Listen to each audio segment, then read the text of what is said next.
স্কুলে নেই ফ্যান, নেই লাইট, এমনকি ভাঙা দরজা। ঠিক সেইখানেই চলছে পঠন পাঠন। এমনই বেহাল দশা জগৎবল্লভপুরের প্রাইমারি স্কুলে। রাত বাড়লে সেখানে আবার বসে মদের আসর। স্কুলে অসামাজিক কাজকর্ম, তারপরেও কেন হাত গুটিয়ে পুলিশ প্রশাসন?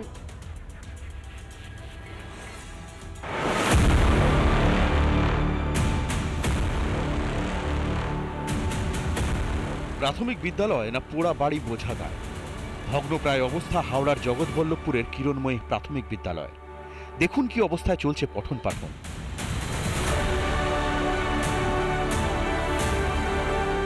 ভগ্নপ্রায় দশা স্কুলের ছাদ। তীব্র গরমের মধ্যেই পড়াশোনা করতে হয় শিশুদের।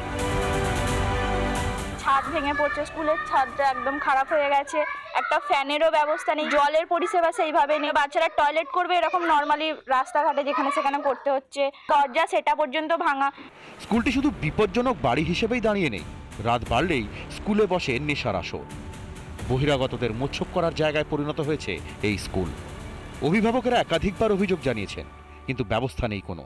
হ্যাঁ, অত্যাচার হয় এখানে। সব কিছু মানে খেয়ে দিয়ে সব ফেলে, মাংস তারপরে গুটকা সব থুতু ফুতু সব পড়ে। যে মেন গেট পুরো ভাঙা।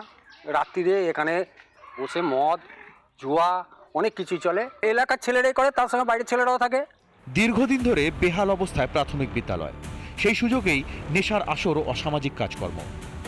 গোটা ঘটনা প্রকাশ্যে আসতেই উন্নয়নের ফাঁপা প্রতিশ্রুতি শাসক দলের মুখে। যদি কোনো এ ধরনের সমস্যা থেকে থাকে, তার জন্য যা যা করার দরকার করে আমরা তার ব্যবস্থা গ্রহণ করব। স্কুলের জন্য নতুন অঙ্গনওয়াড়ি স্কুলের জন্য দেয়া আছে, সেই প্রপোজালটা আশা করছি খুব তাড়াতাড়ি অ্যাকসেপ্ট হয়ে যাবে। হয়ে গেলে আমরা নতুন অঙ্গনওয়াড়ির বিল্ডিং করে দেবো।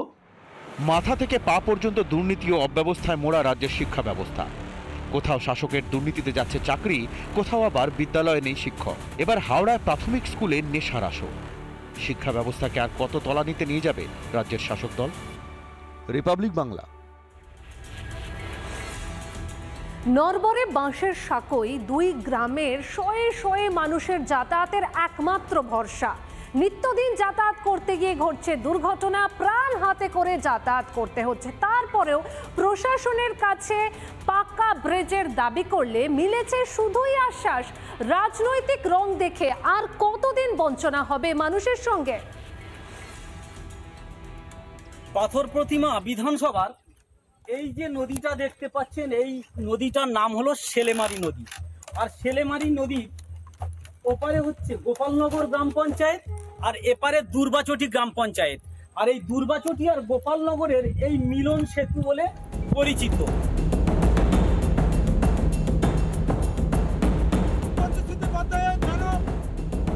ব্যবস্থা করছেন না, জবাব চাই, জবাব দাও।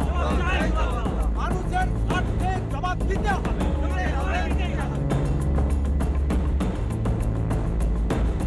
ভোট আসে ভোট যায়, কিন্তু হয় না স্থায়ী সেতু। শাসকের মুখে ফোটে শুধুই আশ্বাসের খই। আর প্রাণ হাতে নিয়ে বাঁশের সাঁকো দিয়েই নিত্য পারাপার করতে হয় গ্রামের বাসিন্দাদের। সুস্থ মানুষও অসুস্থ হয়ে যেতে পারে, সেরকম কন্ডিশনে আমাদেরকে পার করতে হয়। না করতে পারছি ব্যবসা বাণিজ্য, না করতে পারছি বেকারত্ব দূর, কোনো কিছু করতে পারছি না। আমরা পিছিয়েছি একটাই কারণে, এই সাঁকোটা হলে আমরা সব দিক থেকে ডেভেলপ করতে পারবো। তাই এবার অভিনব প্রতিবাদে সামিল গ্রামবাসীরা। মহিলা সবাই মিলে একমাত্র তাদের ভরসা ঈশ্বরের উপর সঁপে দিয়েছেন নিজেকে, আর সেই ভরসায় আজকে তারা পুজো দিচ্ছেন। দীর্ঘদিনের বঞ্চনার ছবি স্পষ্ট, আর এর পেছনে নাকি রয়েছে রাজনৈতিক আকচা আকচি।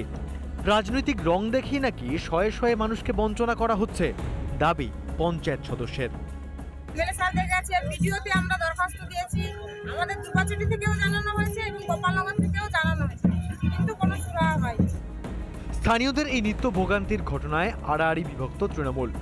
স্যারের কাছেও বলেছি, বিডিওর কাছ থেকেও জানিয়েছি, পঞ্চায়েতে প্রধান সাহেবের সঙ্গে আলোচনা করেছি, স্যারেদের কাছে আবেদন জানিয়েছি। এটা দীর্ঘদিনের সমস্যা কিন্তু সমাধান হচ্ছে না। সেখানে কংগ্রেস এবং সিপিএম জোটের, সেখানে তারা তো তাদের অপপ্রচার করবেই, কিন্তু সমীর বাবু তিনি বিধায়ক, তিনি আমাদের এই দুর্বাচটিকে বঞ্চিত করেননি, দ্বিচারিতা করেননি দুর্বাচটির জন্য। রাজনৈতিক স্বার্থ দেখে শাসক দলের বিরুদ্ধে এক চোখামোর অভিযোগ বিজেপির। বিধায়ক সাহেব এখানে 3 থেকে 4 বার এসে আমাদের উন্নয়নের ফুলঝুরি দিয়ে কোনোদিনও কাজ করতে আসেনি, তারপরে মিথ্যা প্রতিশ্রুতি দিয়ে জোট সরকার জিতার জন্য ওনারা আর আমাদের কাজ করতে আসেনি। নিত্যদিনের দুর্ঘটনার পরেও সেই সাঁকোই ভরসা আম জনতার। মানুষের অশান্তি ভোগান্তির থেকে বড় রাজনৈতিক রং, রাজনৈতিক স্বার্থে মানুষের জীবন নিয়ে খেলছে তৃণমূল। আর মিথ্যা এই উন্নয়নের বুলি নয়, প্রকৃত কাজ করে দেখা এই গোপালনগর আর দুর্বাচটি এলাকার মানুষদের স্বার্থে। রিপাবলিক বাংলার জন্য বরুণ হালদারের রিপোর্ট, দক্ষিণ 24 পরগনা। নানা ধরনের কন্টেন্ট দেখার জন্য লাইক করুন, শেয়ার করুন আমাদের ফেসবুক পেজ, সাবস্ক্রাইব করুন আমাদের ইউটিউব চ্যানেল। পাশাপাশি অন্যান্য ব্রেকিং নিউজের জন্য অবশ্যই চোখ রাখুন রিপাবলিক বাংলায়।